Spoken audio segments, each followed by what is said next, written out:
دلوقتي هقول لكم سر صغير قد كده. ازيكم عاملين ايه؟ يا رب تكونوا بخير. انا شروق حكيم واهلا بيكم في فيديو جديد. حابه اشارككم حاجه استفدتها جدا من تعاملي مع بعض الناس اللي غيرت في شخصيتي. بالمناسبه منهم ناس ما قابلتهاش اصلا على الحقيقه، يعني بس التعامل كان اونلاين. دايما احنا as a women يعني او as a lady او as a بنت عموما بنتأثر بسرعة جدا، ودايما بنكون عندنا فكرة العازل أو إن إحنا ما نتأثرش بكلام اللي حوالينا ونعزل نفسنا. دي برضو صعبة جدا، واللي بيعمل كده مننا بيدخل في مرحلة اكتئاب ومش عارف ايه، لأن دي ضد طبيعتنا. لأن عارفين انتوا جو اللي هو السترونج اندبندنت وومن، واللي هي كان تعمل كوكب تاني لوحدها وكل الكلام ده. الكلام جميل، بس عارفين احنا مش بحب الكلام ده. انا مثلا مش بحب الكلام ده خالص. انا مقتنعة ان كل واحد في الدنيا مخلوق لهدف، وكل واحد يقدر يعمل حاجة. ومش بقتنع خالص بفكرة مساواة بين راجل وامرأة خالص، لان دي مش فكرة صح تماما وفكرة غلط تماما تماما. انا اتكلم عن تجربتي الشخصية، مش هتكلم عن حد تاني. انا مثلا واحدة لما بنزل الجيم بيكون في اوزان دايما، لان الفتره اللي قبليه اللي هي بتكون بتاع امبارح بيكون اللي بيتمرنوا قبلي رجاله، فدايما مش بعرف اشيل الاوزان اللي على الارض خالص عشان اقف اتمرن. الجيم طبعا الصبح احيانا السيدات بيكون زحمه شويه، فحرفيا انا بجر الاوزان دي برجلي. يعني لو الوزن ده مش موجود في مكانه انا ممكن ما اعرفش اتمرن في نفس مثلا المكان ده. فلا، ما فيش حاجه اسمها مساواه. انا مش مقتنعه بالكلام ده. كل واحد ليه دوره وليه وظيفته، الاتنين بيكملوا بعض مش اكتر ولا اقل. تمام. جايه بقى اكلمكم عن احنا يعني women او كليدي ازاي فعلا ان احنا نتقبل شخصيتنا الجميلة بالعكس وننميها، وتكون كمان قوية بشكل صادم للجميع، بشكل اللي هو فعلا محدش يقول عليكي ان انتي شخصية ضعيفة، محدش يقول عليكي اي كلمة ما تعجبكيش في مقابل ان انتي فعلا تعملي اللي انا هقولك عليه. كذا مرة ببقى بتكلم مع حد أو مع واحدة، وألاقيها فجأة واحنا في وسط الكلام بقى من صحابي مش من صحابي، ده أنا لو كنت ولا كنت مش عارفة نزلت ورحت فين، ده أنا لو كنت مش عارفة إيه كنت رحت فين، ده لا. على فكرة بجد مفيش حاجة اسمها كده. دي مجرد حجج احنا بنخترقها، حرفيا بنختلقها حرفيا من اللا شيء عشان بس نرضي كون ان احنا مش عايزين نعمل الحاجة دي دلوقتي. لكن فعلا اللي عايزة تعمل حاجة هتعملها، مش هتستنى حد يعملها لها، مش هتستنى اما تقول انا لما اتجوز هبقى اعمل كذا. مفيش حاجة اسمها كده ابدا ابدا. انا كنت مرة واقفة في المترو، فكنت جنبي بنتين، فهم يعني كانوا بيتكلموا، وفي واحدة فيهم كانت داخلة كلية أنا فعلا كان نفسي أدخلها، بس يعني اوكي ما دخلتهاش، اتعلمت المجال بره يعني. فهي كانت بتتكلم وكانت بتقول امتى أخلص من الكلية دي واتجوز أخيرا. فحسيت فجأة اللي هي أنا أصلا، فهي بتقول يعني الدكتورة سألتها فبتقول لها مش عارفة انتي هتعملوا ايه بعد ما تتخرجوا. فكل الدفعة بما فيهم هي قالت لا احنا هنتجوز، احنا مش هنعمل حاجة، احنا كده. فهم يمكن شايفين حياتهم مقتصرة على النمط ده، مش عايزة تعمل أي حاجة لنفسها، عايزة حرفيا حد ينتشلها. أنا مش فاكرة الكلمة بالظبط كان اسمها إيه، بس أنا أسفة جدا دي مش حقيقة خالص. انت لازم عشان تاخدي شخص مناسب في ظل زمن بقى فكرة فيه شخص مناسب كلمة صعبة للأسف، معرفش ليه بس هي بقت صعبة. لازم تكوني انت تستاهلي، يعني لازم تكوني تعبتي على نفسك واشتغلتي على نفسك. مش بقولك على فكرة انزلي واتمرمطي واشتغلي في الشارع ولازم تنزلي من 7 الصبح ترجعي 7 بالليل، لا. واصلا انا مش برجح طريقه الشغل دي لاي بنت ابدا. ودايما افضل طريقه هرجع اقول لكم تاني ان انت تكوني قاعده في بيتك معززه مكرمه، يومك بيمشي زي ما انت عايزه، مفيش اي حد بيجي عليكي، مفيش حاجه اسمها حد يزعق لك ابدا. ده بقى لا شغل ولا مش شغل ولا رئيس شغل ولا اي حاجه خالص. مفيش حاجه اسمها حد يزعق لي ابدا، مفيش حد ينفع يعلي صوته عليا، مفيش حاجه اسمها كده. مفيش حاجه اسمها كده.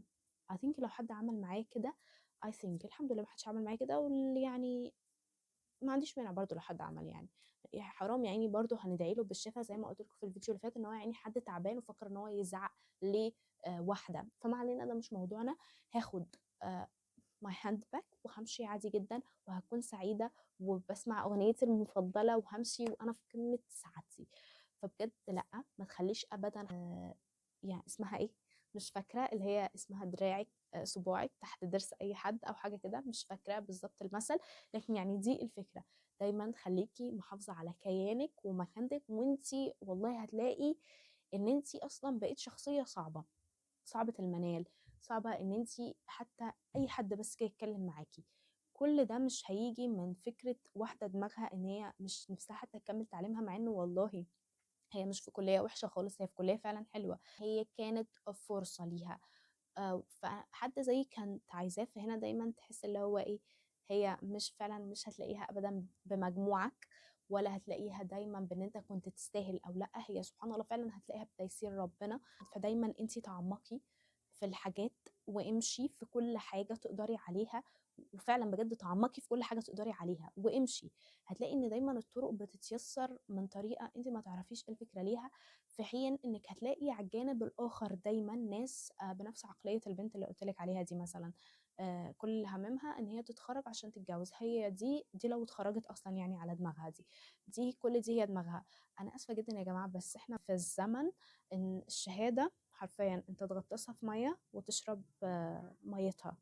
انا اسفه لو كان التعبير بارد او تقيل، بس الحقيقه من سوق العمل ما فيش حاجه اسمها كده. الشهاده حاجه مهمه، لكن حرفيا هي مع كل الناس ومع اي حد، حرفيا اي حد. والنهارده لو في اتنين بيقدموا في وظيفه والاتش ار اداهم تارجت، انت هتحقق لي كذا مثلا، هتعمل لي اعلان هيحقق لي كذا كذا كذا في خلال شهر، وانت هتعمل لي اعلان كذا كذا خلال شهر، واللي هيحقق التارجت مثلا يعتبر نفسه في الوظيفه. حرفيا اللي هينجح البني ادم اللي كان في السوق واحتك. وما اقصدش برضو يا جماعه بكلمه ان هو كان في السوق ان هي نزلت واتمرمطت وتعبت وكل الكلام ده، الكلام ده ما ينفعش خالص للبنات بالنسبه لي. وكمان عشان احنا في زمن مش افضل حاجه زي ما قلت لكم، هرجع اقول لكم تاني. فاقعدي في بيتك معززه مكرمه، هتلاقي كل حاجه على اليوتيوب موجوده وبشكل مجاني كمان، مش محتاجة تتعبي نفسك أو تنزلي أو تفضلي جاية على نفسك. فأنا بحس ما فيش حاجة تستاهل في الدنيا أبدا إن أنا أتعب نفسيتي عشانها. ليه؟ هقول لكم، لأن أنا أصلا متجنبة فكرة إن أنا أتعامل مع فئة ناس معينة، ومع ذلك يا جماعة بتعامل معاهم، لأن أنا مش 24 ساعة قاعدة في البيت، أنا بنزل على طول يعتبر. لكن على قد ما أقدر فعلا بجد لو في فرصة أنا دايما هكون قاعدة في البيت. آه، كل حاجة انت تقدري تعمليها النهاردة بجد من بيتك. احنا في 2025، الأجهزة بتتكلم لوحدها بمعنى الكلمة. عندك شات جي بي تي ده صاعقة ذكاء اصطناعي. تخيلي لو كنت بتكلمي واحد بس حتى سنة 2000 فإن شات جي بي تي هيطلع. انت عندك النهارده حاجات بجد واو تخليكي تقدري تعملي كل حاجه وانت قاعده في بيتك. فبلاش فكره دايما الاحتكاك. طبعا انا بتكلم على فكره انك انت كبنت لازم دايما تكون راحتك النفسيه هي اولوياتك، لان ده بيأثر جدا. انا معرفش ازاي، بس ده مثلا اللي بيحصل لي على نفسيتي. ونفسيتي لما تتأثر مش بتتأثر يوم، بتتأثر ايام، ممكن شهور. فيعني بتجنب دايما النقطة دي خالص، ان انا فعلا اتعامل مع اي حد دماغي بتوجعني لما بتعامل معاه. في نفس الوقت لازم يكون في برضو مودة ما بين الناس عموما، انك على قد ما تقدري دايما تقللي فكرة انك تكوني مركز احتكاك. هقول لكم ليه، لان انت اوريدي هتعملي ده وهتقللي ده جدا، لكن في نفس الوقت للأسف الشديد للأسف الشديد ده مش ضامن لك بنسبة 0%، لأن مفيش حاجة اسمها 0% زيرو احتكاك. لأن زي ما قلت لكم برضو احنا مش في الجنة. فطبيعي في ناس يعني بجد ربنا يهديهم، إنك تتجنبي دي أفضل شيء ممكن انت ممكن تعمليه دلوقتي. إن احنا ممكن نعمل كذا حاجة تانية تخليكي كشخصية قوية قادرة دايما ان انت تتحكمي في اعصابك. ان حياتك لازم تكون بتاعتك 100%. الكلمة ذات نفسها مفيش حاجة اسمها حياتي تكون بتاعتي 100%، لكن في حاجات لو انت عملتيها تقدر تضمن لك ان حياتك ممكن تكون بتاعتك بنسبة 90%، 95%. فاحنا زي ما قلت لكم احنا مش فيش حاجة اسمها احنا بنخلي النسبة صفر. تمام. لان النسبة صفر دي النهاردة صفر، بكرة هي الله اعلم اصلا بكرة هي هتكون ايه. تمام. فلا، احنا بنقلل النسبة قدر الامكان، وده اللي احنا نقدر عليه، يعني ان احنا نقدر على الحاجة as much as we can. تقريبا من اهم الفيديوهات اللي عملتها على القناة، بجد اتمنى تكونوا استفدتوا منه يا جماعة. الكلام اللي انا بقوله لكم ده لو انت بس طبقتيه، مش هقولك 100% في حياتك، لا، هي مع اول 50% انت هتشوفي الفرق بنفسك كويس جدا جدا. ده كان فيديو النهارده، اتمنى ينال اعجابكم واشوفكم في الفيديو الجاي. مع السلامة.